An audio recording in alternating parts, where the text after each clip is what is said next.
এই যে 7টা আকাশ, এই আকাশ সম্পর্কে অবিশ্বাসীরা তারা বলেছে আকাশ বলতে কিছুই নেই, এটা নাকি অনেক দূরে, তাই নীলা নীলে দেখা যায়। কি কপাল পোড়া চিন্তা করে, নীলা নীলা দেখা যায়। এই আকাশ মহাশূন্য। এই আকাশগুলিকে, আকাশ কয়টা কয়টা স্তর? 7টা। এগুলি কাতাইয়ে সিজিল্লিল কুতুব। কোরআনে কারিমে আল্লাহ তাআলা বলেছেন কিতাবের পৃষ্ঠার মতো কিয়ামতের আগে একটার পর একটা ঠাস ঠাস করে পড়বে, ভেঙে চুরে চুরমার হয়ে যাবে।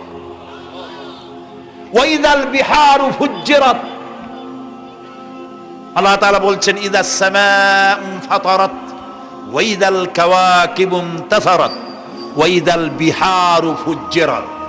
আকাশের তারকাসমূহ বিক্ষিপ্ত হয়ে পড়বে। অসংখ্য তারকারাজি, বিশাল বিশাল তারকা বিক্ষিপ্ত হয়ে পড়বে। চন্দ্র সূর্য একটার সাথে আরেকটা ধাক্কা লেগে চাঁদ আর সূর্য আলো হারিয়ে ফেলবে, একাকার হয়ে যাবে। পাহাড়গুলো উঁচু করে আল্লাহ তাআলা জমিনের উপর আছাড় মারবেন, কালিহিনিল মানফুস, তুলার মতো উড়ে চলে যাবে। সুবহানাল্লাহ বলবা না? কত বড় শক্তি আল্লাহ পাকের। ওয়াইদাল বিহারু ফুজ্জিরাত, সমুদ্র সমূহ বিদীর্ণ হয়ে যাবে। সমুদ্রে যত পানি আছে সমস্ত পানিগুলি নিঃশোষিত হয়ে যাবে মাটির তলায়, এবং সেখানে অগ্নুৎপত্তি হবে। কোরআনে কারিমে আল্লাহ বলে দিয়েছেন গোটা সমুদ্রগুলিতে আগুন জ্বলতে থাকবে। এগুলি কিয়ামতের আলামত। আল্লাহ পাকের অফুরন্ত মেহেরবানি। এই যে কানের কাছ দিয়ে গুলিটা চলে গেছে, কানে লাগে নাই। বাড়ির কাছ থেকে কিয়ামত হয়ে গেল, বাংলাদেশে আল্লাহ বাঁচাই দিলেন। সুবহানাল্লাহ বলো, আলহামদুলিল্লাহ বলে। আমাদের প্রতিবেশী দেশগুলিতে যেভাবে আঘাত লাগছে, ওর 1000 ভাগের 1 ভাগের আঘাত কয়েক সেকেন্ড যদি বাংলাদেশে হতো, আমাদের সব অপরিকল্পিত শহর, রাজুক পারমিশন দিয়েছে 3 তলার, করা হয়েছে 7 তলা। এইভাবে অপরিকল্পিত যত বিল্ডিং আছে এগুলি পচা সিমেন্ট দিয়ে, পচা ইট দিয়ে তৈরি করা হয়েছে। 2-3 সেকেন্ডের ভূমিকম্প যথেষ্ট এই শহর লন্ডভন্ড করে দেওয়া। অসংখ্য মানুষ মারা যাবে, অসংখ্য বাড়িঘর শেষ হয়ে যাবে। এদেরকে রেস্কিউ করার মতো মডার্ন ইকুইপমেন্টসও গভর্নমেন্টের কাছে নাই। এজন্য আল্লাহর কাছে সেজদা দিয়া গুনার তওবা করতে হবে। আল্লাহ আমাদের মাফ করে দাও, আমার এই গরিব দেশটাকে কিয়ামত পর্যন্ত এই গজব থেকে বাঁচাও। প্রিয় ভাই সব, আল্লাহ তাআলার ক্ষমতার ওয়াজ আমি আজ করতে পারবো না, অনেক লম্বা হয়ে যাবে। কারণ আমাকে 3টা পুঁজির কথা তো কমসে কম বলতেই হবে, অল্প করে হলেও। শুনবেন তো? আল্লাহ তৌফিক দিক, বলেন আমিন। আল্লাহ তাআলার ক্ষমতায় বিশ্বাস করা, তার প্রচন্ড ক্ষমতা, যা খুশি তাই বলেন করতে পারেন। মরাকে জিন্দা, জিন্দাকে মারতে পারেন, মরুভূমিতে ফুল ফুটাতে পারেন।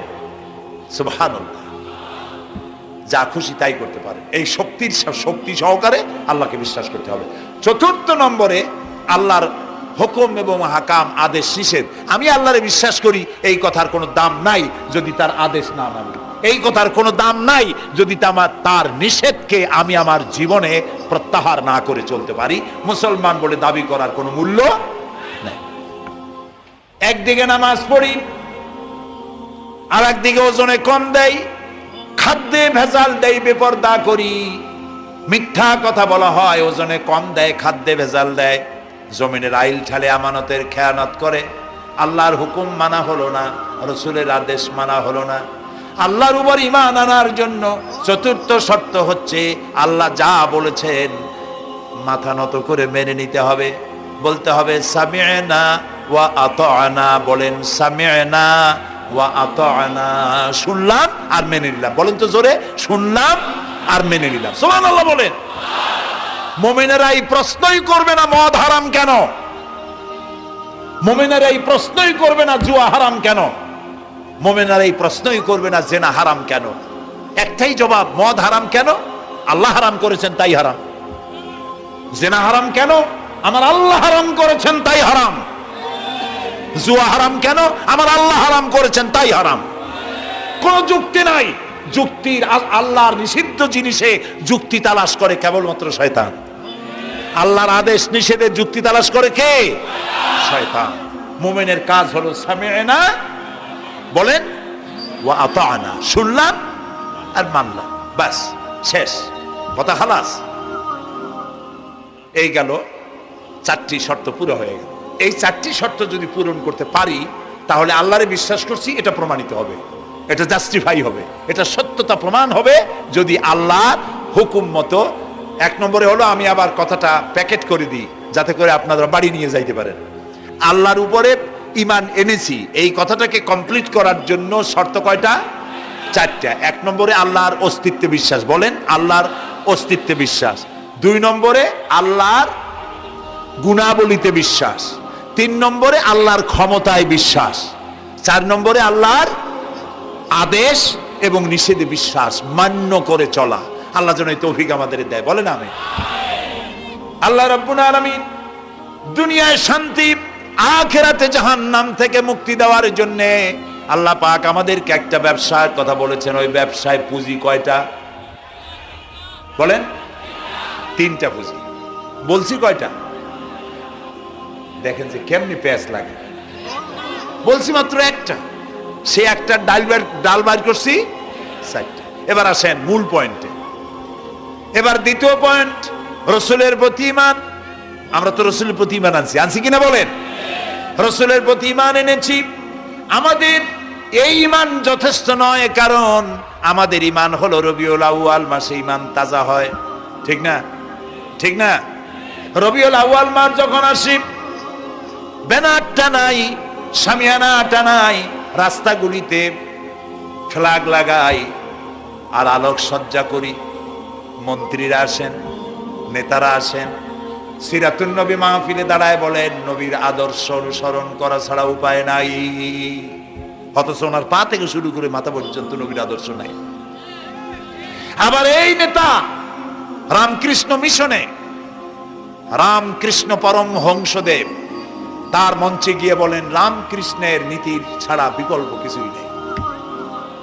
আবার গৌতম বুদ্ধের জন্মবার্ষিকী উদযাপনের জন্য সেখানে গিয়ে বলেন গৌতম বুদ্ধের অহিংস নীতি অনুসরণ করা ছাড়া জাতির যোগীনাথ হওয়ার আর কোনো পথ নাই। যেখানে যায় সেই জায়গার গুলি ধরে। রবিউল আউয়াল মাস আসতে পারে, আলোকসজ্জা করে, ইয়া নবী সালামু আলাইকা, ইয়া রাসূল সালামু আলাইকা। এরপরে গরম গরম জিলাপি রাসূলুল্লাহকে বুঝায় দেওয়া হলো, হে রাসূল আপনি তাকিয়ে দেখেন কত মহব্বত আপনারে করি, আপনার মহব্বতের জন্য আমাদের শহরের কোনো মিষ্টির দোকানে আর মিষ্টি নাই, সব আমরা খাইয়া শেষ করছি। এই হলো মহব্বত। এই মহব্বতে এই ঈমানে কাজ।